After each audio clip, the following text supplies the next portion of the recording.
Certinho. Agora vamos dar continuidade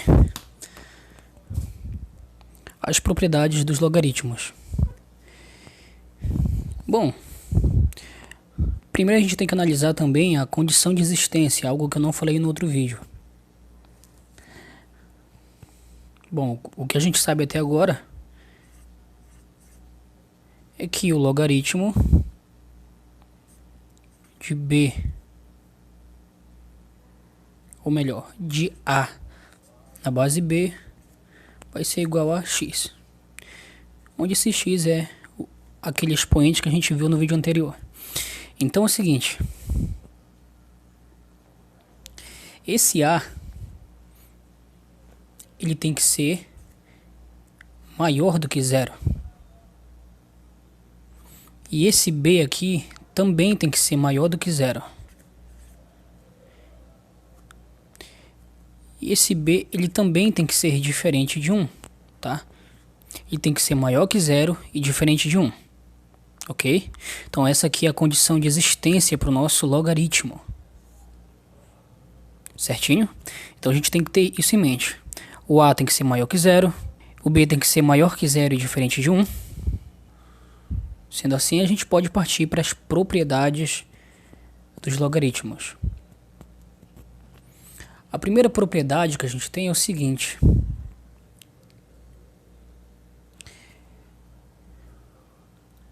A transição do logaritmo de um produto, eu posso reescrever ele como uma soma, tá? Então, deixa eu apagar aqui e colocar a primeira propriedade, tá? Então, a nossa primeira propriedade vai ser o seguinte. Se eu tiver o logaritmo de uma multiplicação, por exemplo, a vezes b, tá? Aqui eu tenho uma base qualquer, uma base c, tá? Essa multiplicação aqui, eu posso abrir ela em uma soma, tá? Então, eu vou reescrever isso aqui como sendo log de a base ela permanece, tá bom? Mais o log de b, e a base permanece. Então vai ser, é como se você fizesse uma distributiva aqui, ó, log de a mais log de b. A base ela permanece constante, ok? Assim como também a soma de bases iguais, eu posso retornar em um produto, em uma multiplicação, tá? Então você tem essa liberdade, você pode tanto ir quanto voltar. Tá bom? Essa aqui é a primeira regrinha nossa. Agora a segunda propriedade é se ao invés de uma multiplicação aqui, eu tiver uma divisão, tá? Então, o log de uma divisão, eu vou continuar com essa base C aqui. Então, A dividido para B, tá? Eu posso abrir essa divisão em uma subtração. Então, quando for uma multiplicação, você abre em soma. Quando for uma divisão, você abre em uma subtração. Então, o log é como se você fizesse de novo uma distributiva, tá?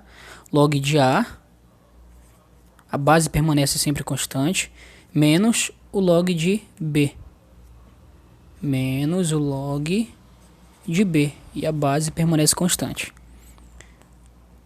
tá? Essa é a segunda propriedade. Agora a terceira vai ser o seguinte. Se eu tiver log de a na base b, e esse a aqui ele tiver elevado a um expoente n, eu posso pegar esse expoente e posso jogar para frente do logaritmo, tá? Então ele vem para cá, ó. Então ele vem multiplicando e você só repete o log de a na base b. Você lembra que lá na regra de potência, se eu tiver 2 elevado a menos 2, por exemplo, você lembra que eu tenho que inverter essa base para que esse expoente fique positivo? É como se eu tivesse um aqui embaixo. Invertendo a base, aí isso aqui ficaria 1 sobre 2. E esse expoente ficaria agora positivo.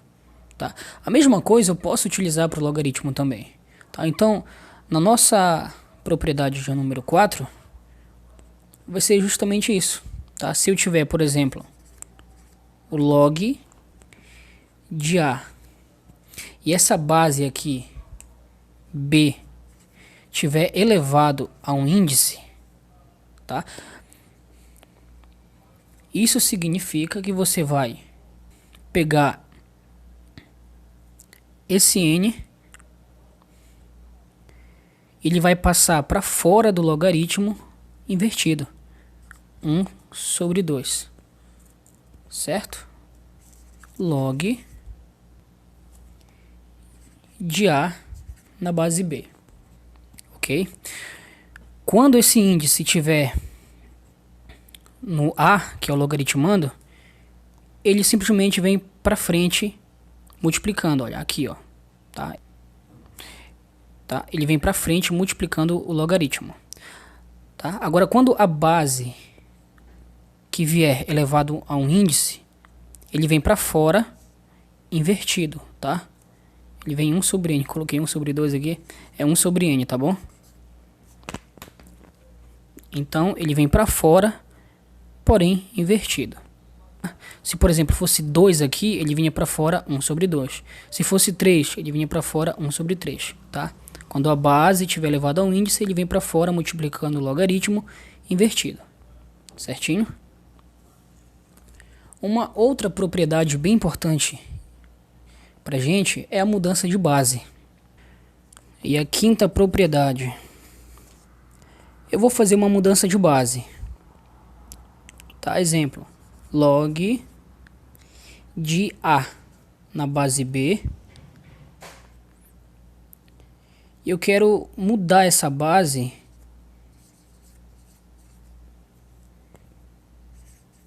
para uma base C. Eu quero fazer uma mudança de base, percebe aqui? Então, para mim fazer essa mudança de base vai ser o seguinte: eu vou abrir essa mudança em uma divisão, tá? Eu vou dividir. Então, o que é que eu vou fazer? Eu vou pegar o log de A e vou dividir pelo log de B. E como eu quero mudar para base C, então eu coloco a base C aqui, ó. Base C, base C. Tá? Essa aqui é a regra para mudança de base. Bem simples, né? Exemplo. Se eu tivesse aqui um log de 3 na base 5, eu quisesse mudar para log de 3 na base 7, o que eu faria aqui? Eu faria o seguinte: log de A, que seria o 3, log de 3 dividido para log de 5, certo? Que no caso, o log de B aqui, esse B seria essa base.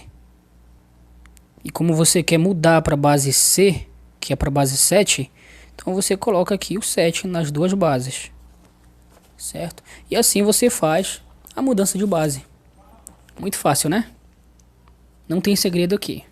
Para fazer a mudança de base, você faz essa jogada aqui, tá bom? Você abre em uma divisão, você pega o log de 3, divide pelo log de 5, mas no caso aqui, esse 5 aqui vai ser essa base, tá? E como você quer colocar na base 7, você coloca 7 nas duas bases aqui. E daí você resolve. Essas aqui são as propriedades dos logaritmos. E depois a gente vai fazer uns exercícios para ajudar na compreensão desse assunto. Certinho? Então bora lá.